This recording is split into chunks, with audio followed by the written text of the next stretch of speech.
Welcome back to Inside Politics. Our guest today is Democratic House Minority Leader Craig Fitzhugh. Representative Fitzhugh, the congressman in your district this week, which is Stephen Fincher, suddenly announced, surprisingly, that he's retiring and not seeking re-election.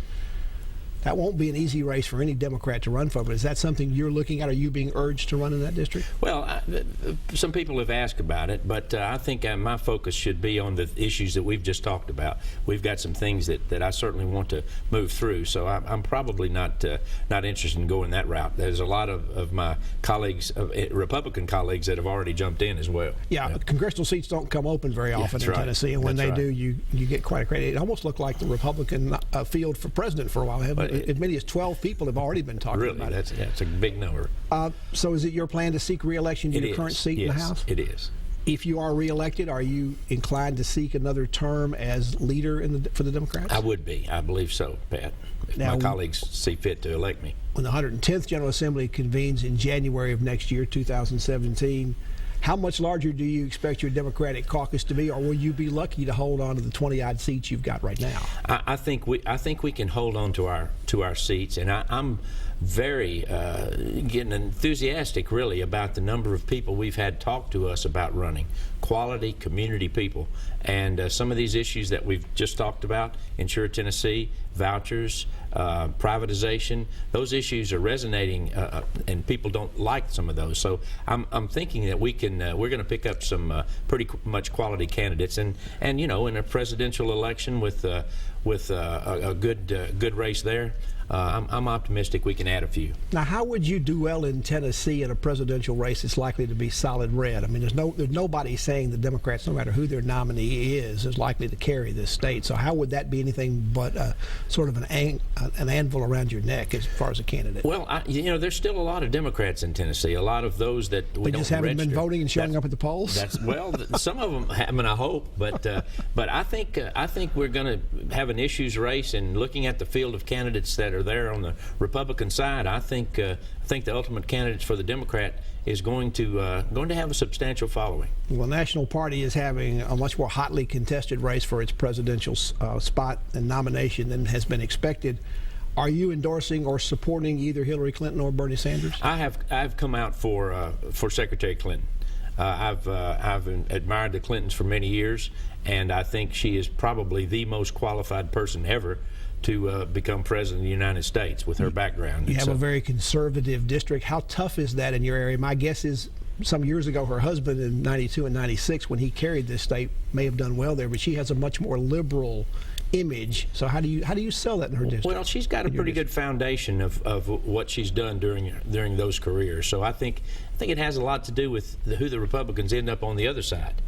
Depending on who that person is, we may have a better chance. She has these questions about trust, particularly about how she's been handling her emails when she was Secretary of State. Doesn't that kind of undercut your qualifications that you're talking to her about? What do your people out in your district tell you about that? In the scheme of things, you know, I don't think where or what a server on an email is that important.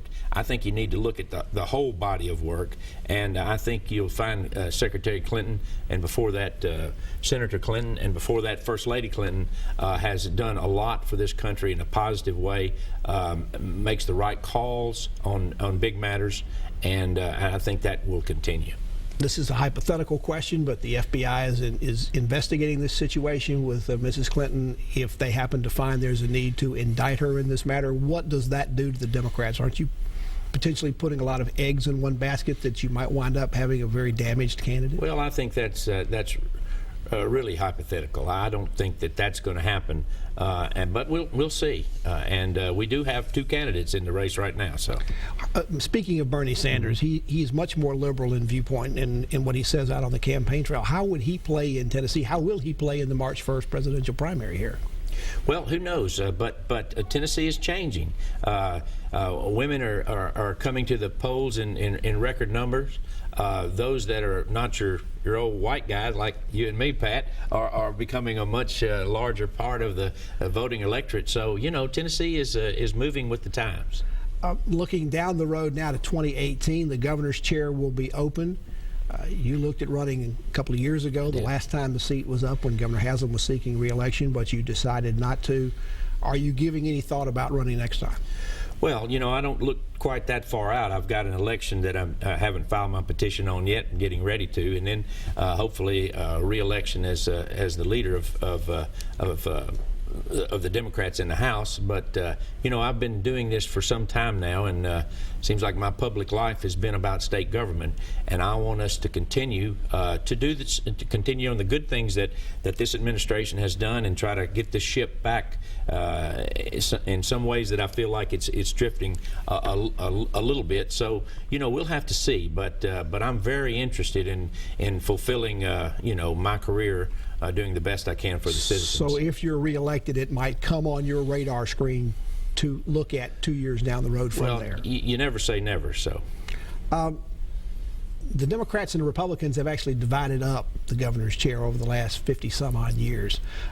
This would be the time, if that process back and forth continues, that it would be time for a Democrat. I'd be for that. Well, I'm sure you would be, but whether it's you or somebody else, what's it going to take given the current status of the Democratic Party in the state? The Democrats only have 2 out of 9 seats in the congressional delegation. They don't have any one of the Senate seats. There's huge Republican supermajorities in both houses of the legislature. How do you work from that to get anybody elected governor? Well, it happened pretty quickly to us. We'd been in charge, so to speak, or been in leadership in this state for many years, and brought her to where she is today. So I think our history is good. We know how to govern. We know how to take care of people. We understand the important things, which are people, which is jobs, and which is education. And if we get too far afield on that, I think people will follow reasonable Democrats, and we can get back into office. If you're not the Democratic candidate for governor in 2018, who else is out there that you think ought to be looking for it? Who are the kind of people, even if you want to name some, that would be good? Well, that you think would be candidates? I think we've got a fresh new class of Democrats who could make the run. I mean, we know who they are: former mayors, current mayors, other people who have run for mayor. Are 3 that I'm thinking about right now. But we have a tremendous. I tell you, for instance, in the caucus in our house, we have the most talented people that I've ever seen in my 22 years there. They are bright, they are smart, they are very articulate, they know the issues. So I think we won't have trouble fielding a great slate of candidates. Very briefly, the late John J. Hooker convinced you to sponsor the Death with Dignity legislation.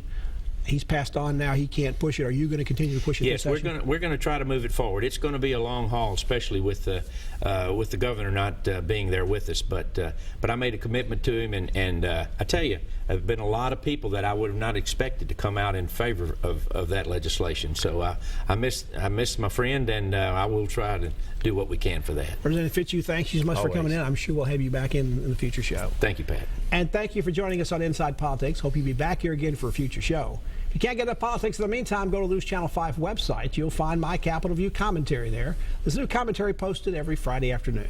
Enjoy the rest of your Super Bowl weekend, and we'll see you back here next time. Goodbye.